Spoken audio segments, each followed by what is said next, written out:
सबको जय मसीह की। रोशनी विद बाइबल चैनल में आप सभी का स्वागत है। इस चैनल को लाइक और सब्सक्राइब करें ताकि अगला वीडियो सबसे पहले आपको मिले। दोस्तों, आज के दिन में हम देखने जा रहे हैं कि बाइबल से एक अंधे भिखारी की प्रार्थना। ये प्रार्थना हमें सिखाती है हमारे जीवन में हमें परिवर्तन की तीव्र इच्छा रखना चाहिए और परमेश्वर पर पूरा भरोसा करना चाहिए। हमारे दिल से की गई प्रार्थना को परमेश्वर जरूर सुनते हैं। ये कहानी हम पाते हैं मरकुस रचित सुसमाचार के अध्याय 10 46-52 वचन में देखने को मिल जाएगा। पहली शताब्दी में यरीहो नामक शहर में, जहां चोर और डाकू भी रहा करते थे, इस शहर को यहोशू नामक एक परमेश्वर के दास ने शापित किया था। अर्थात यह शहर शापित शहर भी है। इस शहर में एक भिखारी भी रहता था जो जन्म से अंधा था और उसका नाम बरतिमाई था और उसके पिता का नाम तिमाई था। उसके घर में कोई प्रेम नहीं करता था। बचपन से ही अंधा होने के कारण उस बच्चे को उस घर से प्रेम नहीं मिला। जैसे ही उस बच्चे ने चलना सीखा, उसके परिवार के लोग उसे सड़क के किनारे एक कटोरे के साथ भीख मांगने के लिए बैठा दिया करते थे।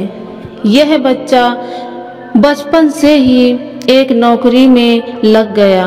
वो काम था भीख मांगना। उसने कभी भी इस संसार को नहीं देखा था, खूबसूरती नहीं देख सकता था, उसके जीवन में कोई रंग नहीं था। यह बच्चा जवान हुआ और उसके पास भीख मांगने के अलावा और कोई विकल्प नहीं था और पैसे भी घर वाले ले लिया करते थे। वो बहुत दुखी था।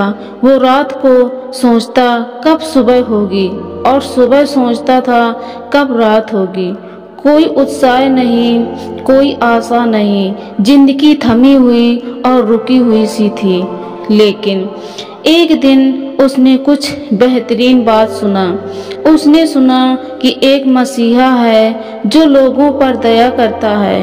वो लोगों की बीमारियों को चंगा करता है, आशाहीन लोगों को आशा देता है। उसका नाम यीशु मसीह है। यह सुनकर अंधे भिखारी के अंदर आशा की एक किरण जागने लगी और वह सोचने लगा, इस रुकी हुई जिंदगी से भी मैं कुछ आशा रख सकता हूँ। मेरे जीवन में भी बदलाव की किरण आ सकती है। और ऐसा हुआ। एक दिन प्रभु यीशु उसी शहर यरीहो से होकर जा रहे थे और यीशु के पीछे उसके शिष्यगण और एक बड़ी भीड़ पीछे पीछे चल रही थी, क्योंकि वह बीमारों को चंगा करता था, चमत्कार करता था। कुछ लोग उसके पीछे इसलिए भी चलते थे ताकि उसकी कुछ गलतियां को पकड़ सकें। जब इस अंधे भिखारी ने सुना कि यीशु यहाँ इस शहर से और इसी सड़क से होकर जा रहे हैं, उसने अवसर को पहचाना। उसने सोचा, यदि मेरे जीवन में ये अवसर चला गया तो फिर कभी नहीं आएगा। इसलिए वह जोर जोर से प्रार्थना करने लगा। पुकार पुकार कर कह दिया, दया की भीख मांगने लगा। वह कहने लगा, हे दाऊद की संतान यीशु मुझ पर दया कर। हे दाऊद की संतान यीशु मुझ पर दया कर। यीशु के पीछे चलने वालों ने यह सुनकर उस अंधे को चुप कराने लगे। उसे डांटा, लेकिन उसे डांट का अंधे बरतिमाई पर कुछ असर नहीं हुआ, बल्कि उसकी चंगाई पाने की इच्छा इतनी तीव्र थी कि वो और जोर जोर से पुकार कर प्रार्थना करने लगा, हे दाऊद की संतान, यीशु मुझ पर दया कर। उसकी प्रार्थना उसके दिल से निकल रही थी। उसे चिल्लाने में कोई शर्म नहीं थी।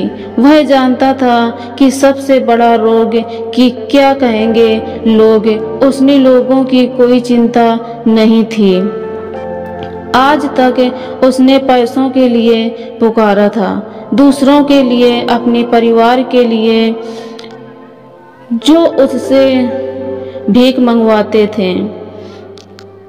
उसके भीख में मिले हुए पैसे में से प्रेम करते थे, परंतु आज वो पहली बार अपने जीवन के लिए मांग रहा था, बिना रुके लगातार मांग रहा था।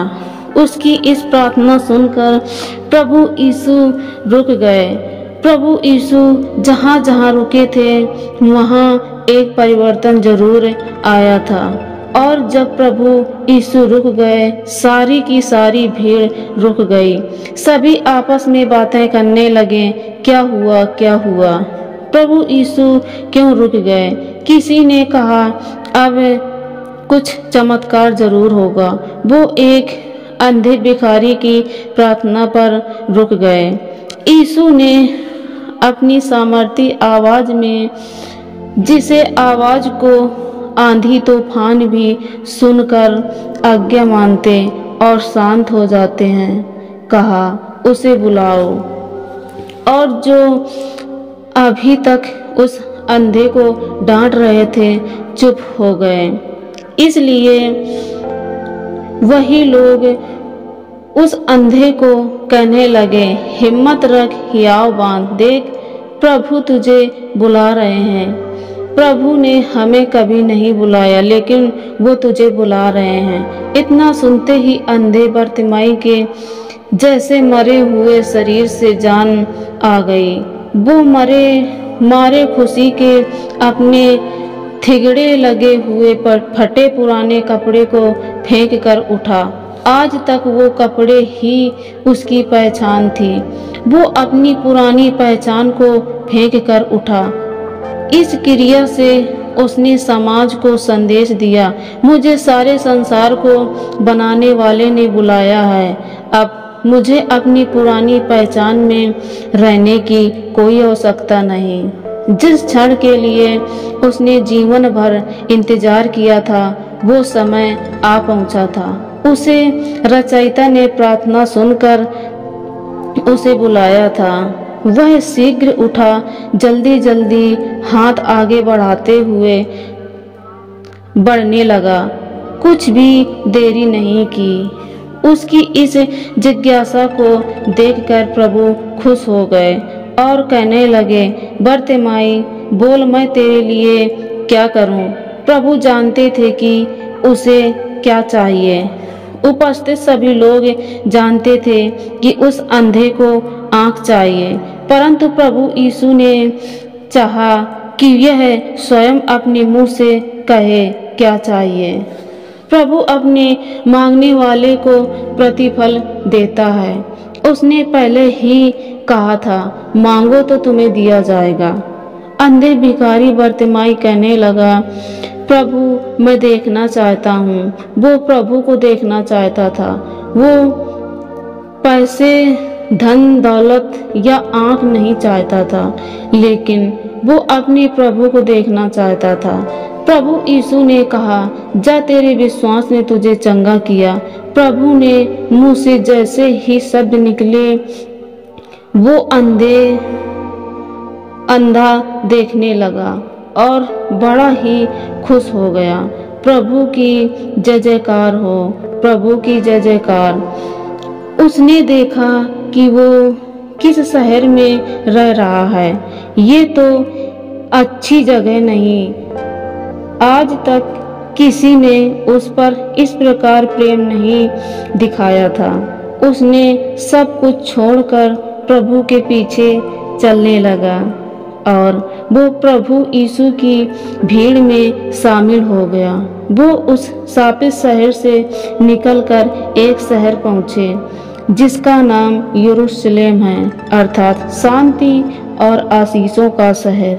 प्रभु हमारी प्रार्थना भी सुनकर हमें हमारी बुरी परिस्थिति से निकाल कर बरकतें देना चाहते हैं। परमेश्वर पर पूर्ण भरोसा रखना चाहिए, उससे दिल से प्रार्थना करना चाहिए। वो हमारे जीवन में भी जरूर बदलाव करेगा और आशीष करेगा। सबको जय मसीह की। और इस कहानी के अनुसार सभी को परमेश्वर आशीष करें। अगर ये कहानी अच्छी लगी हो तो कमेंट में जरूर लिखकर भेजें। आमीन।